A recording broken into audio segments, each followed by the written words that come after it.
Subscribe করুন Gopal Bhar, click করুন bell icon. আপনার একটি সাবস্ক্রাইব আমাদের আশার আলো। গোপাল ভাঁড় এবং রাজার পরীক্ষা। একদিন রাজা কৃষ্ণচন্দ্র গোপাল ভাঁড়ের বুদ্ধি পরীক্ষা করার জন্য তাকে একটি কঠিন কাজ দিলেন। তিনি বললেন, গোপাল, আমাদের রাজ্যের লোকজন অনেক অভিযোগ করে। তুমি এমন একটি কাজ করে দেখাও যাতে সবার মন খুশি হয়। তবে মনে রেখো, কারো অসুবিধা যেন না হয়। গোপাল রাজার কথা শুনে মুচকি হাসলেন।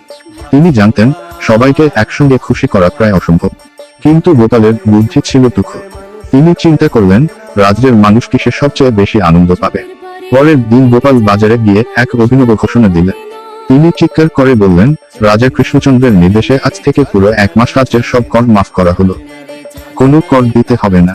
গোপালের এই ঘোষণা শুনে পুরো রাজ্যে আনন্দের ঢল বয়ে গেল।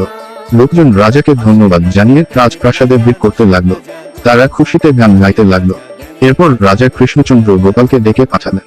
তিনি বললেন, গোপাল, তুমি তো সবাইকে খুশি করেছ, কিন্তু কর তো রাজ্যের জন্য প্রয়োজন।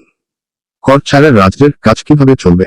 গোপাল হেসে বললেন, মহারাজ, আমি বলেছিলাম কর মাফ করা হয়েছে, তবে কখন মাফ করা হবে তা তো বলিনি। একদিন ভবিষ্যতে এই ঘোষণা কার্যকর করা হবে। রাজার মুখে হাসি ফুটল। তিনি বললেন, গোপাল, তুমি সত্যিই বিচক্ষণ।